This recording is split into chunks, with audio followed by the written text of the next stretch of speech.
seems to be caught up in the season of love these days. It's Valentine this, I love you that. Frankly speaking, I'm a little bit sick of it. So, this segment will be dedicated to my illustrious love affair with something that's never let me down, something that's been with me through thick and thin, that comforts me when I'm down, that shares in my happy moments.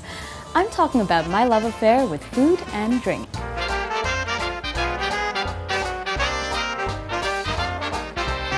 While big greeting card companies that shall remain unnamed tell us that the season of love is something to be shared with another person, I tell myself that the season of love is to be shared with just that, something you love. Hence, my steamy date today at On the Rocks in the Sheraton Park Hotel with an eclectic seafood menu, a tall glass of Prosecco, and one of the quintessential symbols of all things luxurious, caviar. Well, the latest happening at On the Rocks right now is Champagne Wishes and Caviar Dreams. It's all about luxury as we call it. And then what we've tried to do is we've paired the caviar with the food. What we're doing here is giving you the taste of caviar, but with the taste of Chennai to it. And just to complete the caviar and the food, there's champagne to go along with that.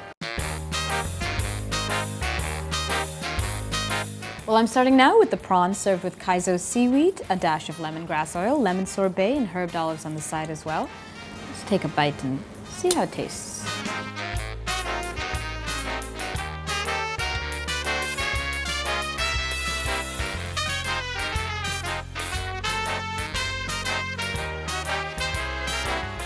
Kaizo seaweed is simply the Japanese name for all sorts of seaweed, here served alongside my mouth-wateringly flavorful prawns.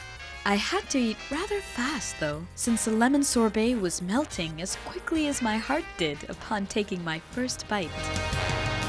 Well, you can tell that the prawns have truly been cooked with precision, with perfection, because they're firm but they're not rubbery, they're juicy, they're lush. Simply divine. Sadly, my dish fast disappeared and I was left all alone again. But not for long. As if on cue, the tuna saku arrived heroically to my table, saving me from the despair of dining alone. And along with the tuna, served with fennel sour cream and a raw mango marmalade, was a divine and elegantly petite serving of salty, briny-flavored lump fish caviar. Caviar, the epitome of luxury, synonymous with all things gourmet. But there was a time during the early 19th century when caviar was plentiful and cheap in the States, so much so that saloons would actually serve it just to make clients thirsty. But only when supplies became limited from Iran and Russia did it actually become a luxury item. Seems rather arbitrary, but that's just the way it works.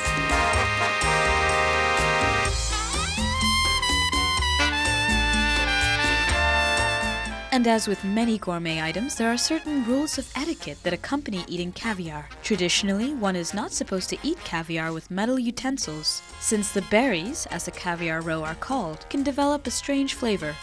Instead, caviar is traditionally eaten with a mother-of-pearl or gold spoon. Oh la la!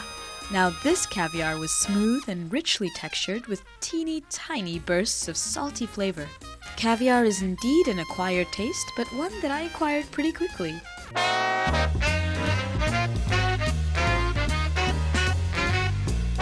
For thousands of years, oysters have been considered powerful aphrodisiacs, though the Food and Drug Administration claims this to be based more on folklore than fact. Nonetheless, this particular dish, oyster vodka, was quite a shock to the system, to put it mildly.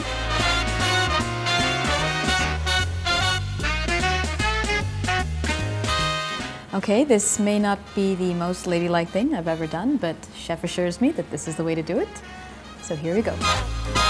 I definitely felt more alive. Whether that was due to the oysters or the vodka, I can't be certain.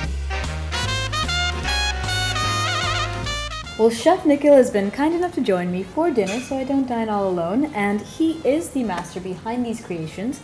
So Chef, can you tell me what I have before me right now? What we're having right now is the lobster tail with the crab tortellini with squid ink. Okay. That's been paired with a cheese sauce with taleggio and a little bit of herbal emulsion for the lobster on the plate.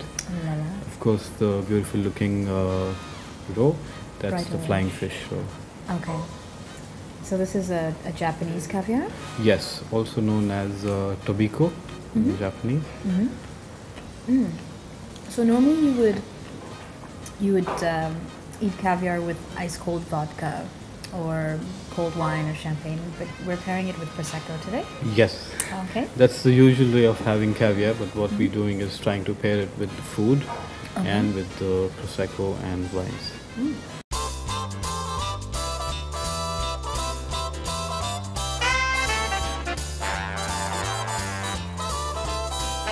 So chef, is this menu specifically for Valentine's Day? Is there something that makes it sort of love inspired? Are there any aphrodisiacs on the menu? I saw the oysters. Yeah, the oysters and particularly seafood as such is aphrodisiac. So the whole menu is centered around seafood and being an aphrodisiac menu. And that's the reason we launched it on 14th Feb. Okay. And we will continue this for the end of for this complete month, and so people can come and enjoy it even not on a Valentine's Day. Together. As with prawns, for me, much of the enjoyment of lobster is in its freshness and the way it's cooked. Cooked too long and the texture turns rubbery. This lobster tail, however, was simply perfect. Juicy yet firm, delicately seasoned, served with squid ink crab tortellini and flamboyantly colored flying fish roe. To wash down the lobster tail was a glass of Zardetto Prosecco. Now the promotion, which includes in total a 6-course meal, will cost you 3,500 rupees. Well, I've got fondue for two, but since there's only one dining tonight, just means more for me.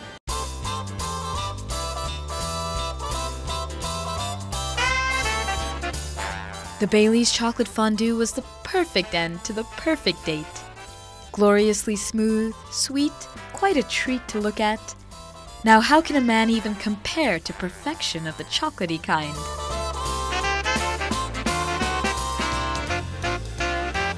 Well, while I've thoroughly enjoyed the company of fine food and fine drink this evening, I think it could be nice to share in your company as well. Now, to be on the show, all you have to do is answer me one little question, and maybe next time we'll be dining together. What type of flour can be found in peanut butter, margarine, chocolate and ice cream? A. Besan flour, B. Rice flour, or C.